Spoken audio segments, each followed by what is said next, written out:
小的，却直面风雨，独行使命，留下坚定背影。乘风吧，唱演一线之歌的黎明，前行吧，未见之旅等待我们开辟，续战吧，见证光明爱用交织搏击，守护吧，理想炙热如炬，倔强的光照亮了梦开启的方向，不再彷徨，那是你我此生的信仰，迷雾消散，找寻心底呼唤的答案，每一刻义无反顾起航。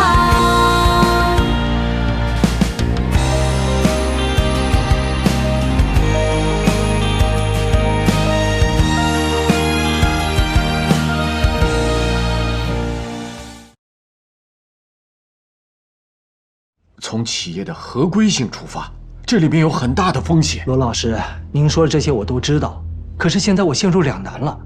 我虽然身为公司的总裁，可这么大的事情我做不了主啊。答应他，你现在就去找这个投资人，就说我们现在就调整内部算法，设置进入门槛。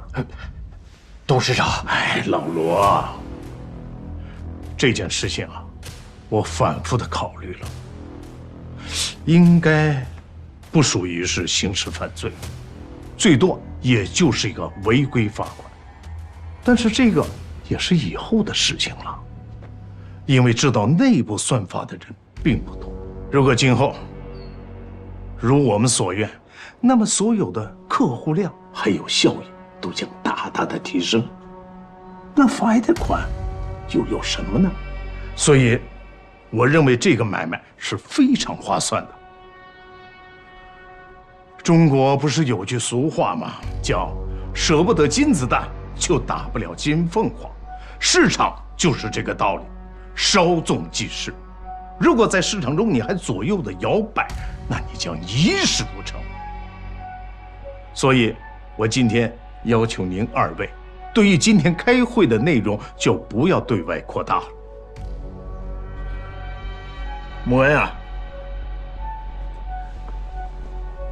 你是个聪明的人，你知道该如何叫下面的人完成任务，同时又不能让他们知道我们的目的。董事长，您真的不再考虑一下吗？我觉得你不用顾虑那么多，这件事情是我审核决定的，你只需负责完成实施就可以了。明白。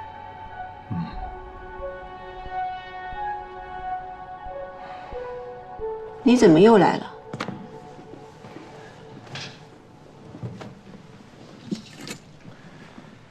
有一件很棘手的事情，我必须得要来跟你同步一下。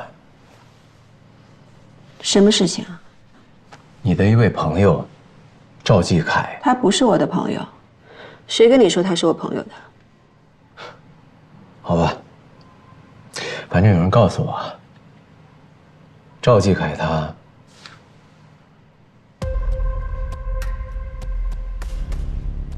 什么？怎么可能？怎么回事？其他的我不知道，我只知道他义无反顾地去自首，就像飞蛾扑火一般。我还知道，自首之前他去见了一个人，应该就是这次会面，他才突然做了这么一个决定。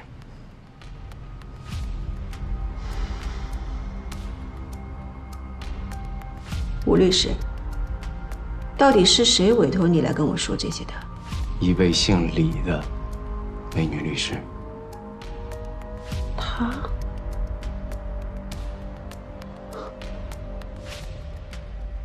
他竟然来主动找我了，看样子应该是什么都和他说。行吧，那他让你来找我，到底要干嘛呢？李律师他说，他自始至终都知道，赵先生的心里只有你，而且他这辈子只围绕着你。你应该是了解赵先生的，大蛇打七寸，他之所以能够这么义无反顾地去自首，一定是有人拿你来当筹码威逼他，而这个人，你一定认识。他说，如果说你对赵先生还有一丝的怜爱和感情的话，请你为了赵先生，哪怕只有一次，说出你该说的。我想知道，你也好，你背后的李律师也好，你们凭什么认为就能劝得动我呢？钱女士，我知道想要劝动你很难，但是我作为你的辩护律师，我必须要尽最大的努力去为你争取最大的权益，我必须得要试一试，而且我必须要让你看清楚你在本案当中真正的位置。我要阻止你感情用事被人利用。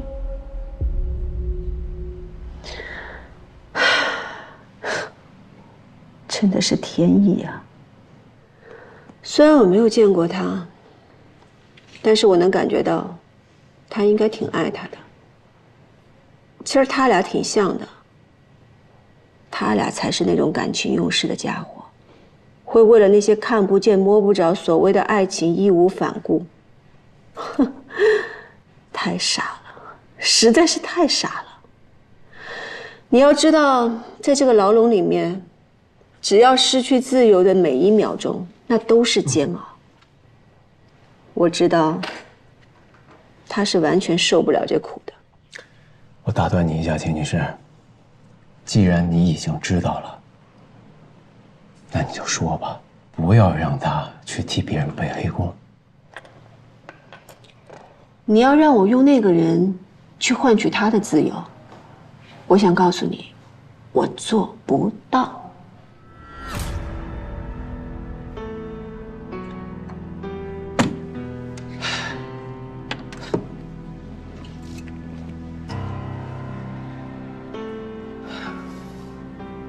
果然如此。你这话什么意思啊？李律师都猜到了。他说赵先生始终都是活在自己编织的一个美梦当中，这个梦始终都是围绕着你。他甚至想过等这一切结束之后带着你去远走高飞。你知道吗？李律师他非常的羡慕你，因为他始终没有在这个梦里，而你却不费吹灰之力就得到了他这辈子都无法企及的东西，可是你却并不在乎他，并不珍惜，哪怕是他现在身陷囹圄，没有了自由。谁跟你说我不在乎他？但是在乎并不代表是我要出卖一个人去保护另外一个人吧？好，那你就说一些你认为你能说的话，不要让赵先生的付出看起来像个笑话。你要知道他的事情我始料未及，我能做什么呢？你让我想想，我不想亏欠任何一个人。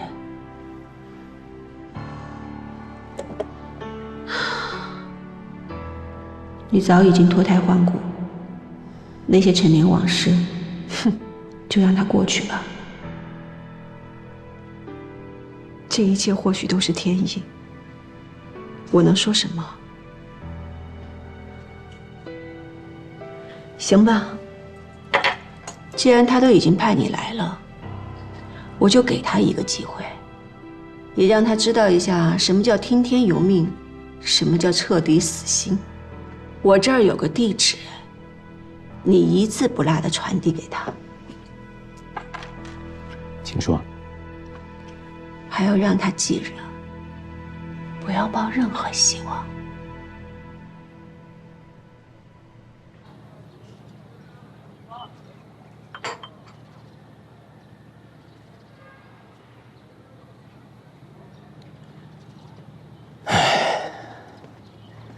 怎么选在这儿啊？吴律师，您天天不是看守所、监狱，就是法院、警局，我专门为您挑的这个地方，清静清静，净化一下心灵，我们才能记得自己还是人。他就只说了一个地址。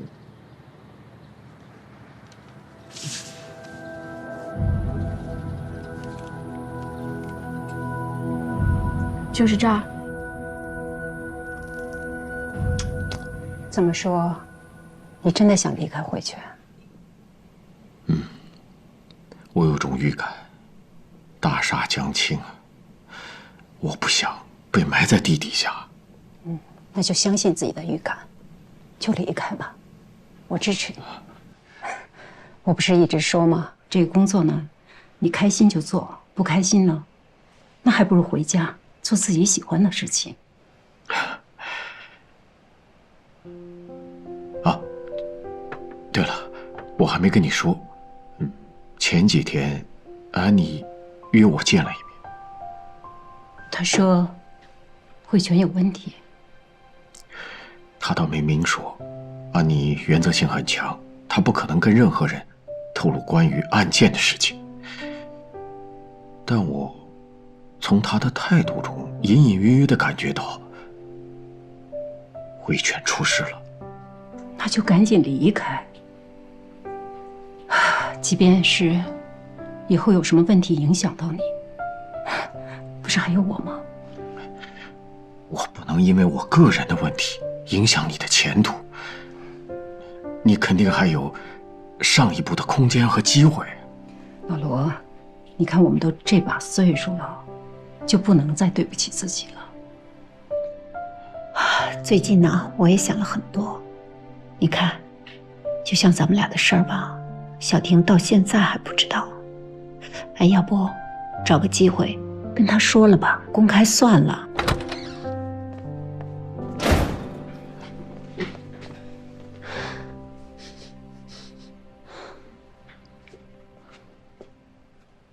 啊，小婷，你回来了。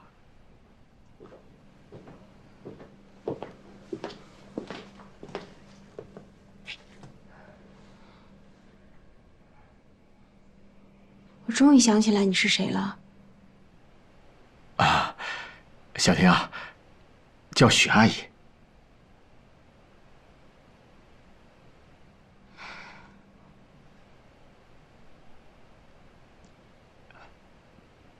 爸爸知道，你看见了书里的照片，你没问，爸爸也没说。没错，照片里的人就是许阿姨。小婷，我们正式认识一下吧。这样，来，握个手。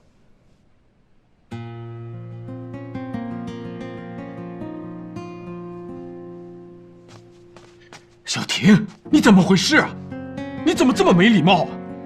我能站在这儿听您讲话，已经是我最后的礼貌了。爸，您从来没有因为一个外人这么凶过我。我把这个家让给你们。小婷，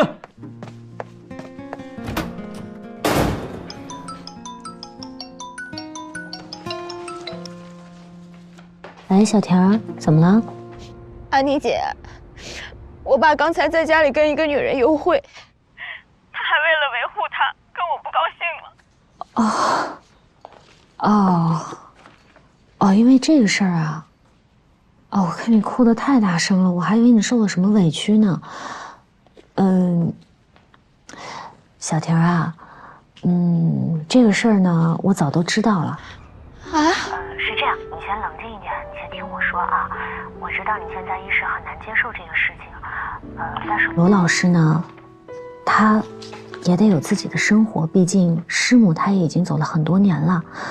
而且从法律的角度上来说，罗老师他属于一个独立的个体，并且又是丧偶，他没有什么阻碍，这一点你一定要好好听我说的啊。你想想，以后如果你出嫁了，罗老师他自己一个人在家，你肯定会担心他有没有吃饭，身体健不健康，生病了会不会有人知道，对吧？所以小婷儿，罗老师这件事情，姐姐这边呢就是劝你不要太难受，你慢慢去接受啊。可是姐，我是真的一时没有办法接受。小婷儿，我知道这个接受呢肯定是需要一点心理的过程的，不着急，咱们慢慢来啊。但是你好好想一些朋友，他们喜欢把自己的想法强加在别人身上，你会不会会喜欢这种朋友？不喜欢。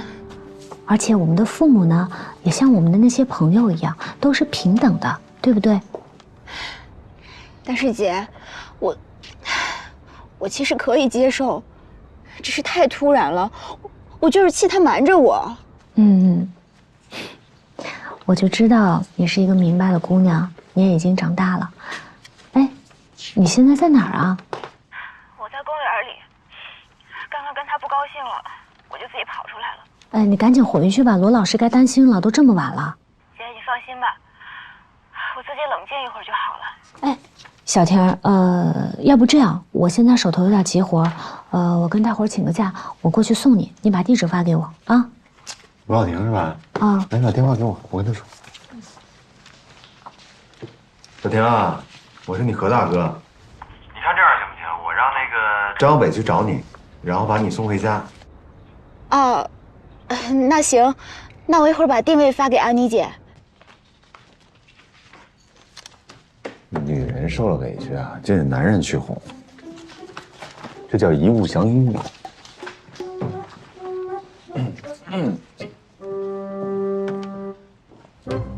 看把他给弄的。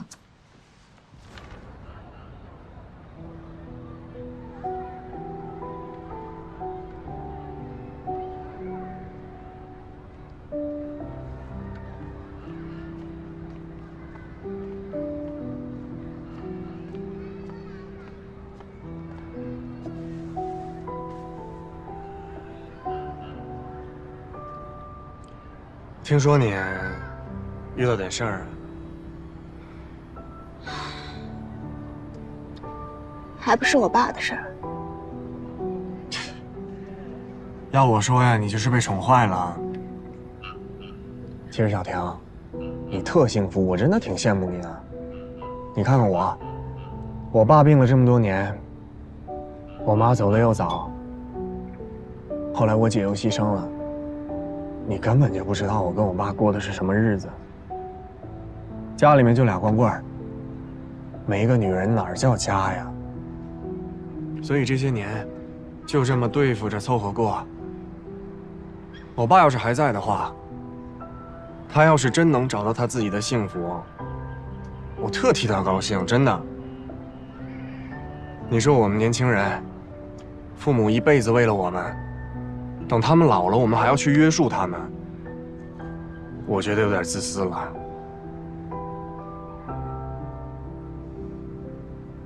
小北，我发现你变了。变了吗？变了。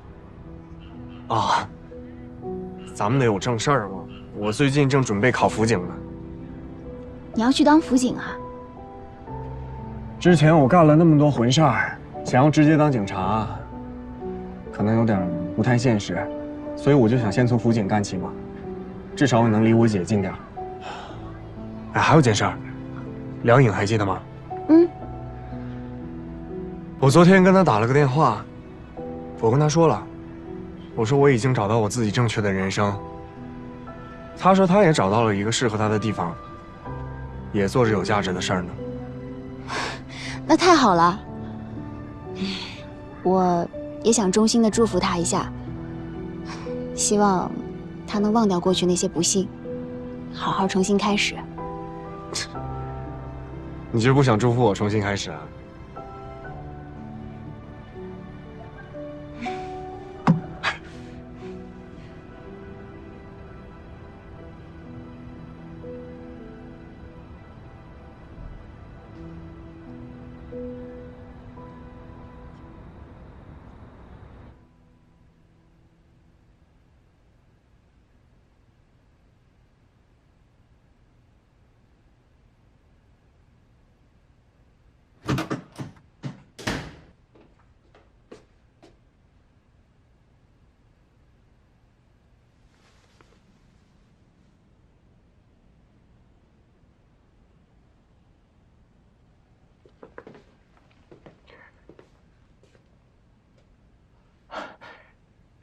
小婷，坐。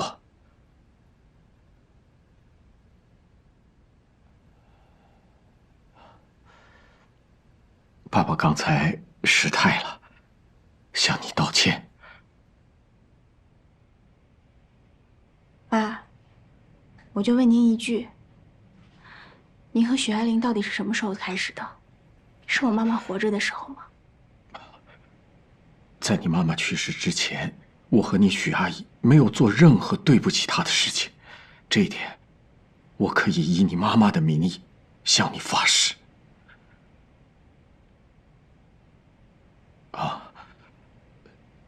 许阿姨也说了，如果你无法接受我们之间的关系，她可以退出，这是她的真心话。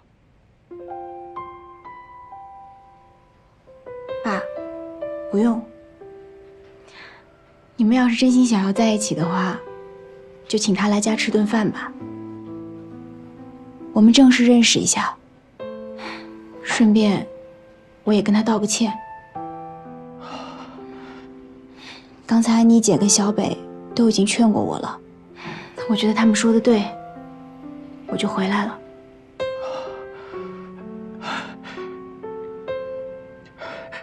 应该道歉的是爸爸。爸爸感谢你，感谢你的理解和包容。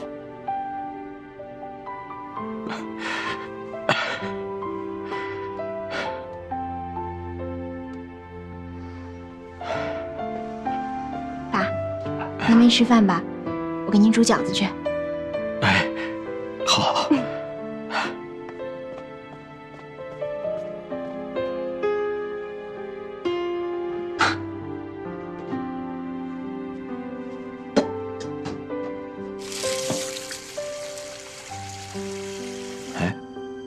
小婷啊，爸爸想问你一个事儿。您说。你跟张小北跟您和许市长肯定不一样，不过未来怎么样谁也不好说，咱们父女俩一起努力吧。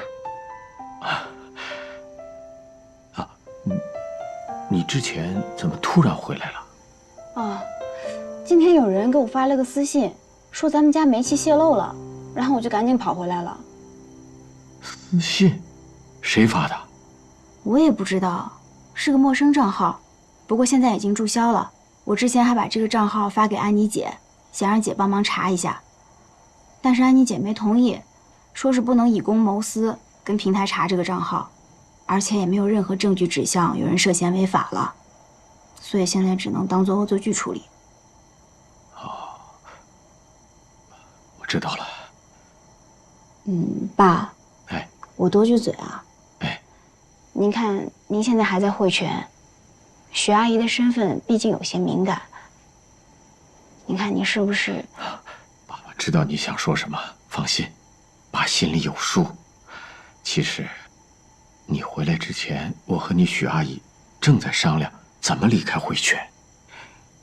那就好。啊。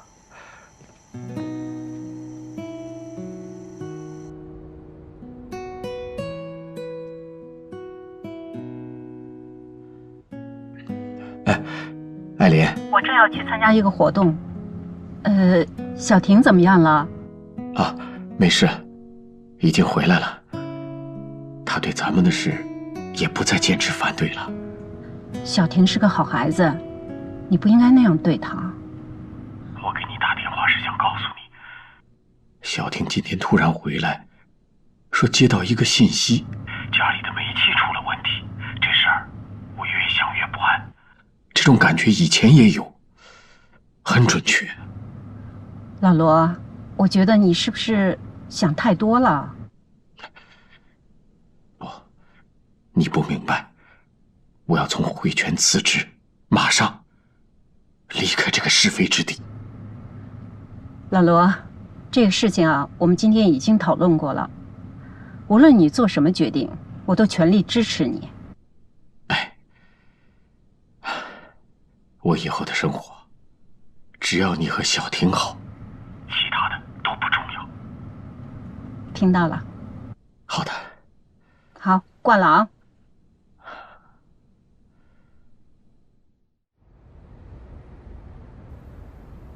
尊敬的董事长，我很遗憾自己在这个时候向公司正式提出辞职。在递交这封辞职信时，我的心情非常沉重。如今公司的状况需要大家竭尽全力。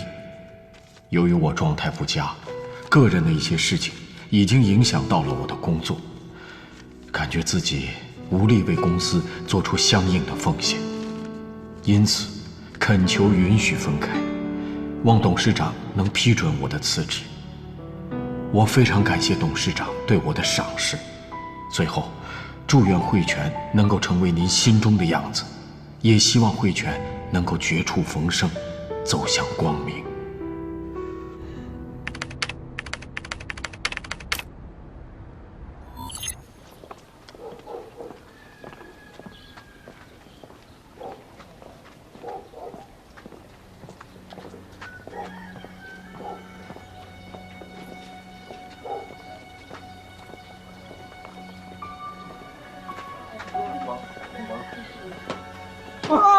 小戴，哦，厉害了，哦，留意到了。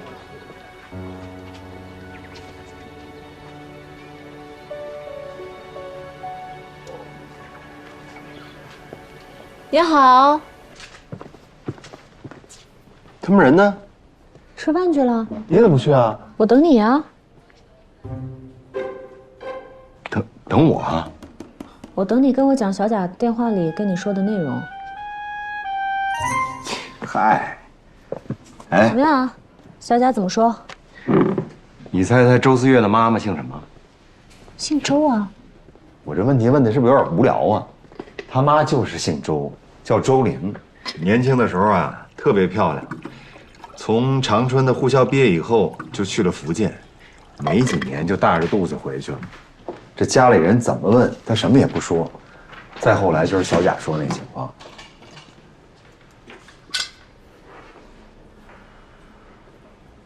你这画什么呢？发散思维。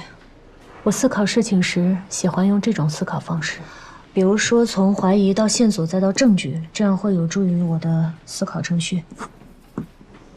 我猜测啊，这个周玲她年轻的时候应该是在福建做过护士，然后在机缘巧合之下认识了周思月的爸爸，而周思月的爸爸呢又贪图周玲年轻美貌，所以一来二去，周玲就被征服了。但是后来也不知道是出于什么原因，周玲就被抛弃了，又或者说是被分手了。然后他就一个人回到了老家。等孩子出生之后，事情也就变得更加糟糕，于是母子二人远走他乡，了无音讯。应该就是这么个情况，但那个年代当个单亲妈妈可太难了。小贾还有说其他消息吗？比如说他们在哪儿落脚过？这周玲啊，后来跟他们老家的人没联系了，而且那个时候不像现在有大数据，信息还是有点断层的。哎，咱俩去吃饭吧。你去吃吧，我没胃口。李一堂跟你怎么样了？把我拉黑了。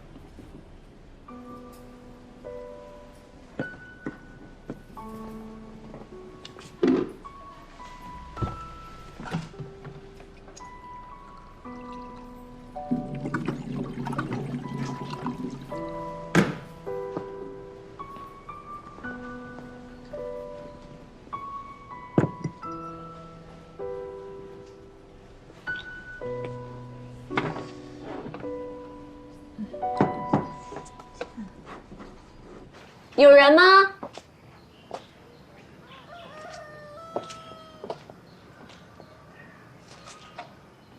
有人吗？喂，你是谁？怎么到我们家？你怎么就自己进来了？您好，那个我是外地来的，阿婆，我刚刚敲门了，看到没反应，我自己就推门进来了。那你什么事儿啊？你干什么？是这样的，我是来找人的，他给我的地址就是这儿，我只知道他的一个外号叫老 A， 您认识吗？什么老 A 的呀？我跟你说，这个地方几十年都是我一个老太婆住呢，哪来什么老 A 的呀？你走错门了，你快出去吧，出去吧，你出去，你走错门了。不是阿婆，是这样的，您说您在这儿住了几十年了，那您的家人呢？哎，你这闺女咋这么说话呢？你还问这问那的，你是不是想做点坏事？你再不走，我要报警了。不是阿婆，您误会了，我不是坏人。这个呢是给您的辛苦费，我就是想跟您咨询点事情。啊，是这样啊？你想问什么事儿啊？您刚刚说您在这儿住了有几十年了，那具体是多少年啊？大概20年了。哦，我刚刚很冒昧的问了您的家人，我看您不太开心，我是冒犯到您了吗？他们都死了。对不起啊，阿婆，我不知道，对不起啊。你还有什么要问的？你赶紧问，我要忙着做饭去了。哦，是这样的，阿婆，那您这几十年都一直住在这个院子吗？您是房东？对呀，几十年都住在这儿呀。当时啊，我这租客都住满了。你别看现在这破烂样，那时候啊可热闹了呢。啊，那您认不认识一个租客叫钱天心？钱天心，不认识。您再仔细想想，她长得很漂亮。哦，当时是有个很漂亮，是厂花，但是我们不知道她叫什么名儿，只知道她叫阿欣。她这里住了不长时间，就走了。那她在这儿住的那段时间，有没有跟一些人有过交往？有啊，因为她很漂亮，所以经常有男人来找她，但不知道你说的是不是她。后来她就去港澳，什么去闯去了，发财去了。后来就不知道她的情况了，是死是活我也不知道了。那这些人里面有没有一个叫老 A 的？就我刚刚提到的那个，还有一个叫赵继凯，阿凯，赵继凯。没有啊，没听说过呢。不是，您再仔细想想，能回忆起来吗？你别看我这么大年纪了，可我是远近闻名、好记性的呢。谁家在我家接几个鸡蛋、几斤大米，我心里啊都清清楚楚的。所以你刚才跟我说这几个人，我不认识，我也不知道。你还有什么要问的？你赶紧问，我就要去做饭去啦。阿婆，您认不认识一个叫尹慧泉的人？尹慧泉？对，尹慧泉。慧泉啊，慧泉。哎呀，那你怎么不早说呀？慧泉我虽然不认识，但是之前那个租客啊，周莲他认识啊。他一天到晚疯疯癫癫的念那个慧泉的呢。他当时啊带个孩子在这儿打工，你没看那个孩子好可怜了，天天都毒打那孩子，可那孩子啊可一声不吭，哎呀可惨了呢。那这么说，周玲是尹慧泉的女人，周思月是尹慧泉的孩子。阿婆，你有没有他们母子的联系方式啊？没有了，当时他们住到不到2年就搬走了。后来孩子跟我说，他妈妈呀，每到一个地方住不到2年，就要换一个新的地方。后来我就不知道他们的消息了。阿婆，我拜托您再好好想想，有没有什么比较重要的片段，或者是说能够联系到他们的线索？哎呀，这来来往往的这么多人，我能记住就不错的了。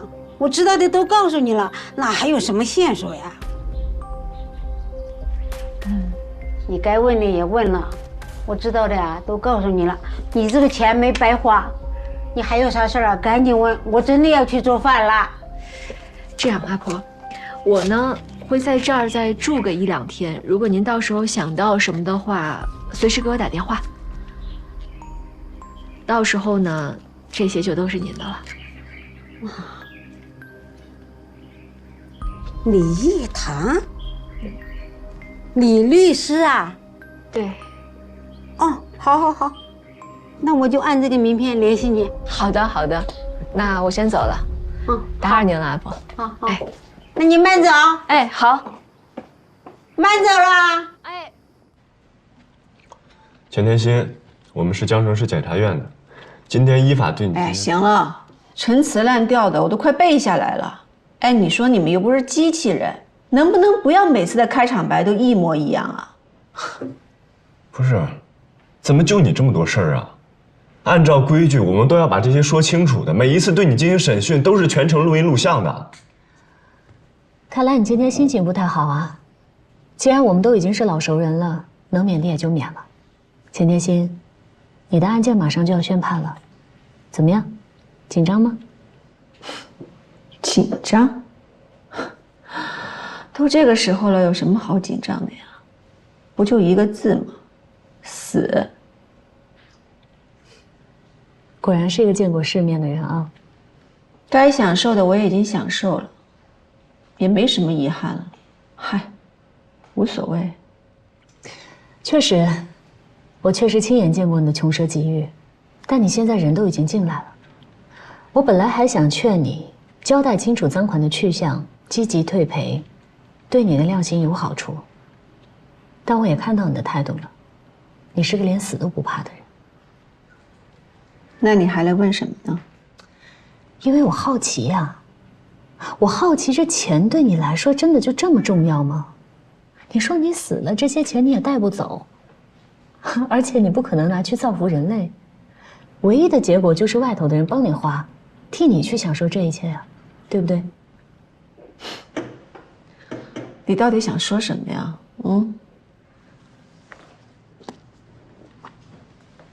你不是老 A， 钱没在你这儿。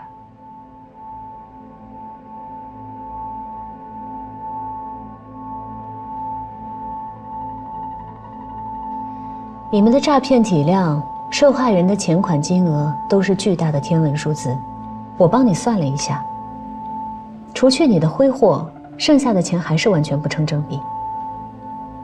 钱天心，你可别告诉我你把这些钱都花完了啊，这可就太可笑了。拒不交代钱款去向，不认罪认罚，我都记好了。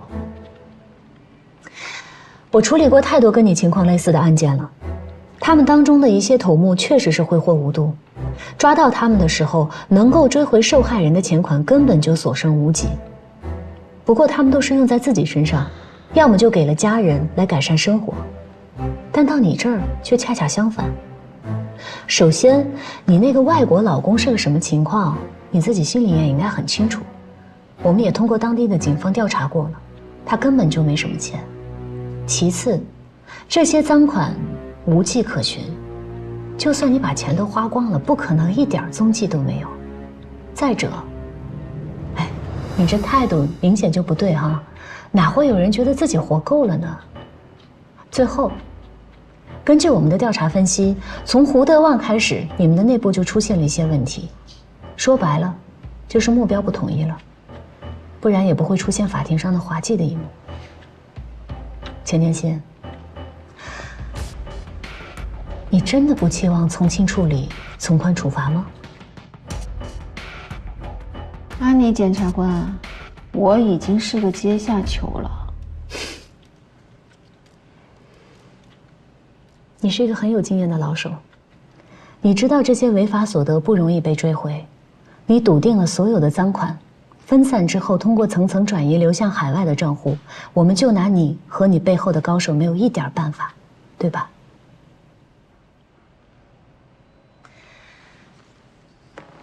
钱天心，这是你最后的机会，如果你拒不交代钱款去向，就不算是认罪认罚，而且还会影响你的量刑。话都说到这儿了，时至今日，你还是不愿意去交代资金的去向吗？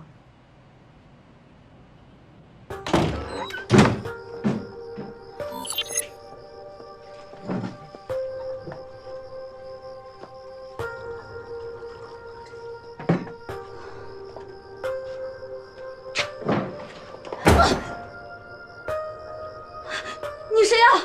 你要干什么？你出去！出去！出去！什么？你交了多少个男朋友了？差老子睡你一次啊！救命！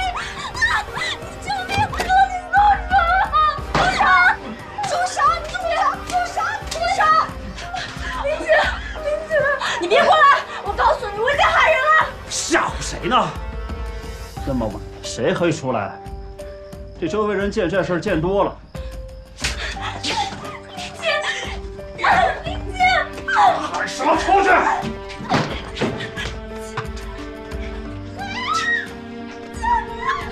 林姐，干嘛？干嘛？干嘛？林姐，林姐，林姐，干嘛？救命啊！救命啊！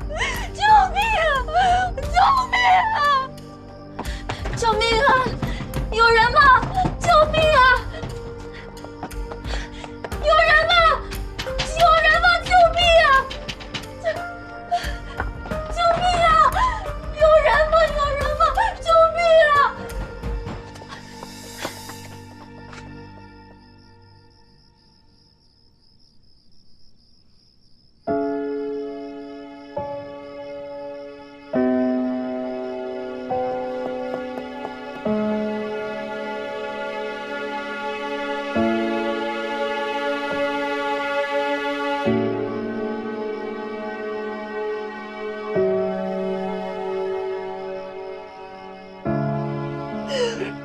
我对不起你，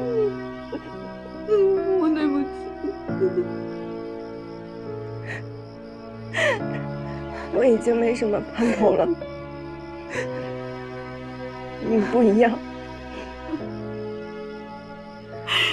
要不是我喝醉酒了，要不是我平时打扮得太招摇，你就不会被坏人盯上，你也不会变成这样了。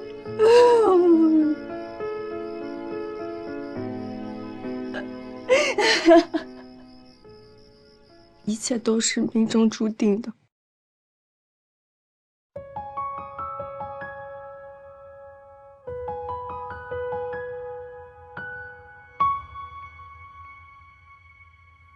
微弱的烛火，闪烁的泪光，孤独的时候，悲伤不用紧张。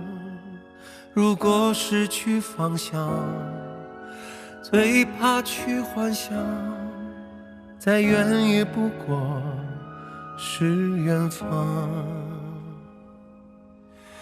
淡水很失落，落下都冷了，这是一段被人遗忘的时光。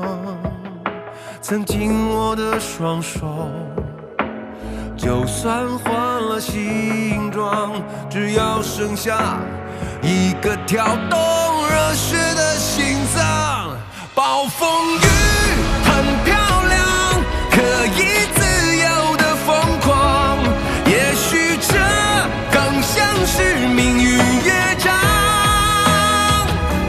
总有天会晴朗，会风轻云长，成为回忆之后去欣赏。